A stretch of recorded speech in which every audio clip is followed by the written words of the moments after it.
Hello, and welcome back, everyone.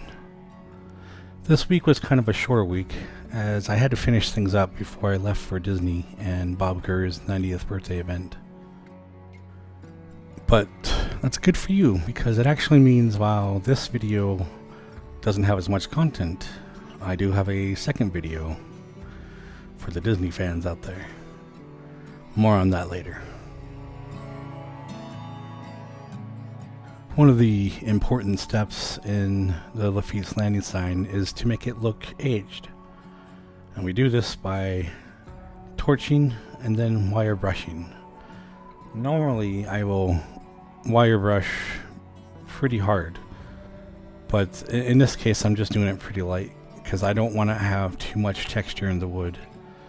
Because when you have that texture and you go to spray paint the template over it, the wrinkles in the grain of the wood kind of plays with the paint. Sometimes it will bleed under the template or it'll cause strips. Now, after my trip to Disneyland this last weekend, I realized that this color gray is actually a little off. I mean, it's a good color, but I need to let more of that brownish kind of wood tone show through it more.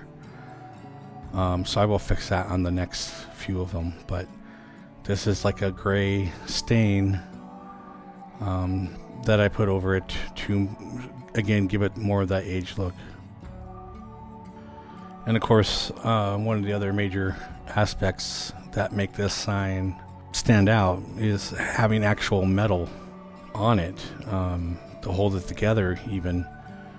But it requires us to bend this bar, and normally if you just bend the bar, without torching it like I'm doing here, you never know how it will actually bend. So we heat it up, and you'll see here in a second I'm going to bend it around that hand weight, which kind of was like a perfect circle, I guess, to bend it around.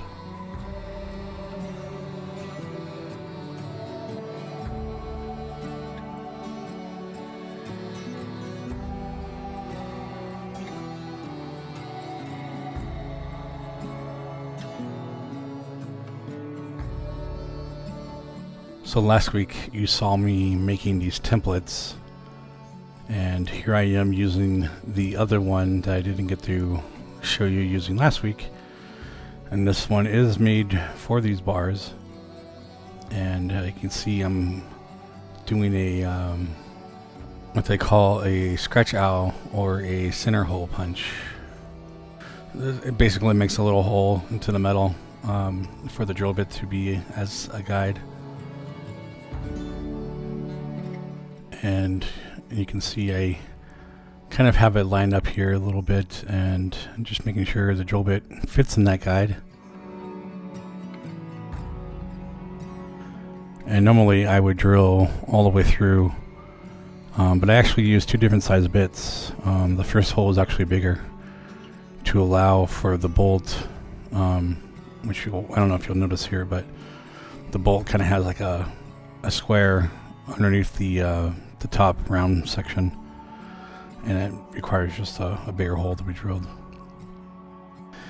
Now I'm using this blackener here to color the screws and nuts and everything black. I will go ahead and paint them black as well and put a clear coat on them, but it's just an extra added touch in case the paint scratches. In last week's video, you saw this part, the beginning of the Hot Stuff Little Devil plaque we're working on. And after we have all the parts cut out, we'll lay them all out, see how it all fits together, which you can see right here.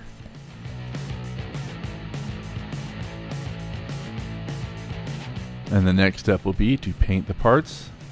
The reason we're cutting them all out on the Glowforge because I thought it'd be easier to paint them all separate instead of what we tried first was cutting it out on the CNC, and then you'd have to tape everything off and paint everything separate. I just thought this would be easier. I think it's turning out pretty good. We're still learning things, but so far I think it's a good idea. So you can see the process happening here of it getting finished. So this is pretty much what it's going to look like, except we haven't done the clear coat yet. And there's a few touch-ups. If you look closely coming up here, you can see there's a little bit left to do, but this is basically what it'll look like when it's done.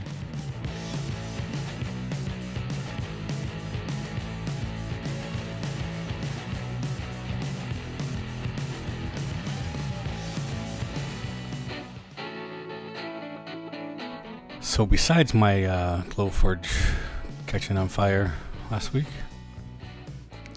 actually another common issue that I have, I'm sure other people have the same issue, is sometimes for whatever reason the Glowforge is dirty, the mirrors are dirty, whatever, the laser will not cut through the plywood or whatever material all the way. And you might think, well, just put it back down and cut it again. But no, once you pick up that piece of wood or material and it's moved from that spot, it is almost impossible to lay that back down in the same place and have it cut exactly where it needs to. I've tried it. It's just a headache. You will never get it exact. So best thing to do is to make sure that everything's cut out before you pick up your material, if you remember to do that. Otherwise you're going to re-cutting it. But here the majority of it was kind of already cut out, and I just figured that maybe, cutting out some of it from the bend saw, I can save those pieces, and as you can see, I did. And here I'm just pulling off the masking tape. This is what you normally do anyway. Just show off some more of the build process here.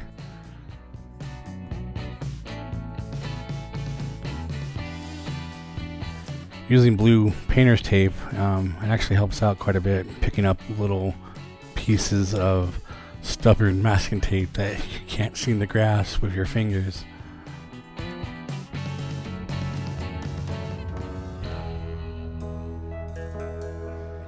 Ugh, yeah. The laser is still burning things. I have contacted support, and because I was going to Disney, I didn't have time to send them a photo. But they are asking me for a photo of the carriage plate. It's the thing that goes side to side. It has the print head on it. And it has a little fan that usually blows where the laser is cutting. So my thoughts were that was what was not working. But I cleaned it, and it still has this issue. So I guess we'll see what they say. But I still had to create these router bases and send them out, even with this burn mark. But I'll make it up to the customer.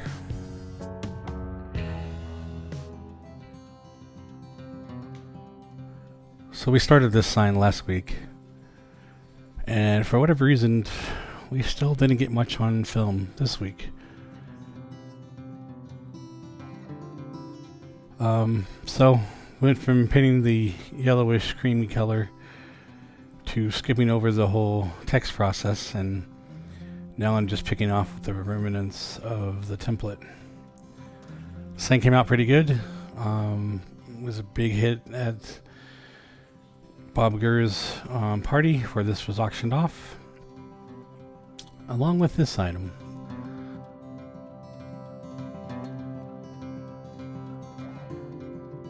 This one actually did very well at the auction.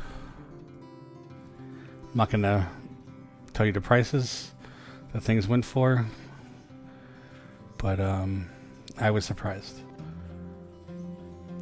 So this was the last step here. I'm mixing some epoxy glue, and I'll be adding it here along with some CA glue, some super glue, Just a combination of both. Super glue will dry faster and hold it in place while this sets up.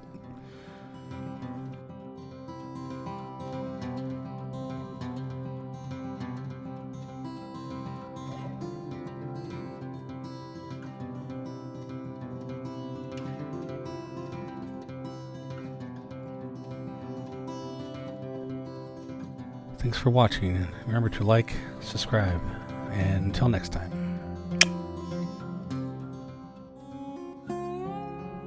So, if you're interested in seeing more of Bobker's birthday and my trip to Disneyland, and maybe even a hotel review, I will actually have a proper vlog of my weekend over on my second channel, Signs of Amusement. Link in the description.